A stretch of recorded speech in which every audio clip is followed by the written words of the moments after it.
artistically, this movie was all over the place. I had no idea where this film took off or where it was going to land. I, you know, I don't know. Let's get into it.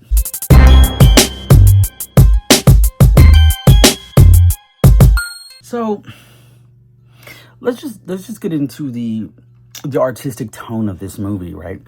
This movie takes place in the 1930s, but it looked like that it was shot in the 1950s. But there are certain scenes where it had a modern day music and vibe.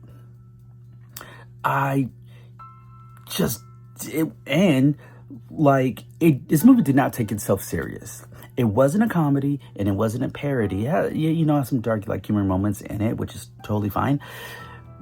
But it didn't take itself seriously. There was some references to Young Frankenstein. There was moments where, they couldn't pronounce his name. So it was like, oh, Frankenstein. He was like, Frankenstein. And then there's a dream sequence where Frankenstein's monster was singing and dancing to Putting on the Ritz. And I'm like, they're really not taking this movie serious. I really wanted to watch this film because Maggie Gyllenhaal wrote it and directed it. And I know she's a brilliant mind. And as far as the directing goes, I thought it was great. I thought the lighting was great. The cinematography was great. And the movement of the cameras and the pacing of it. If she really wanted this to seem like this movie was made and shot in the 1950s, she did a really good job. The acting to me was over the top. I think Christian Bale overacted in this. The bride was going into certain spaces, and one of the spaces was this queer club that she felt at home, right? And I was like, okay, I see where this is going. She was an outsider. She was an outcast. People thought that she was a monster. She was weird. And she felt at home with the queer people, which is cool. But they use modern day music, modern day club scene with modern day queers. And I'm like, this movie was supposed to take place in the 30s. I didn't think they had music like that back in the 30s. She walked in, the club that we have down the street. And I'm like, oh, this didn't fit. The storyline of Frankenstein, how he's misunderstood.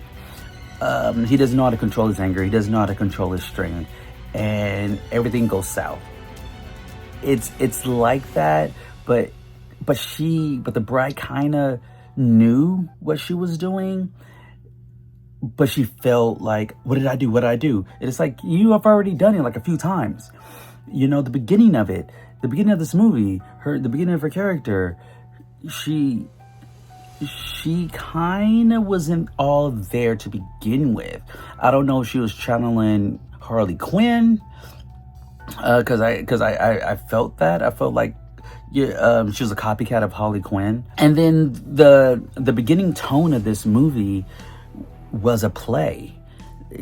To me, essentially, I imagined somebody at the beginning of a show, of a play, walk out and do a monologue, setting the tone, setting the stage of what you're about to see. Basically, like how Shakespeare did in Romeo and Juliet. There were some quotes at the end of the movie, like at the end of Romeo and Juliet, and at the beginning of this movie was almost like the beginning of Romeo and Juliet.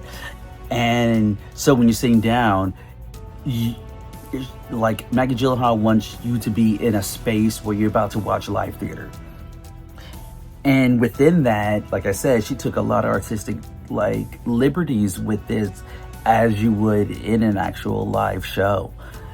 And I think that is the direction that she wanted to go in, but for me, it just didn't land. Frankenstein wants a bride, and he visualized himself being in love, and he visualized himself, he romanticized himself, right? And so there's dancing sequences, there's dream sequences. And when it goes into that, it's kind of jarring. So it's like, oh, is this movie musical now? Like Joker and Harley Quinn? And then, once again, somebody should have been like, where are we going with this? Somebody should have been like, nah. I was talking to somebody earlier today about this film, and he was saying that this movie had no substance.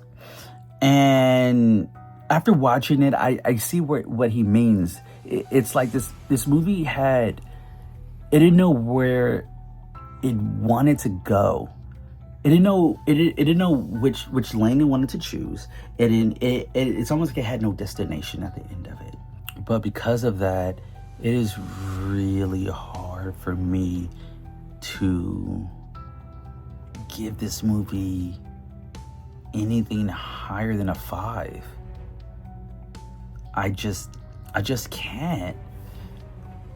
There's a lot of really good film noir moments that I do like. Her use of shadows in a lot of the scenes where it's showing the bride when she's like in a vulnerable or emotional state.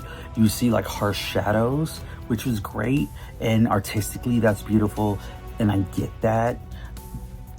But that didn't carry on. There wasn't a lot of good moments like that. It was very far and few in between.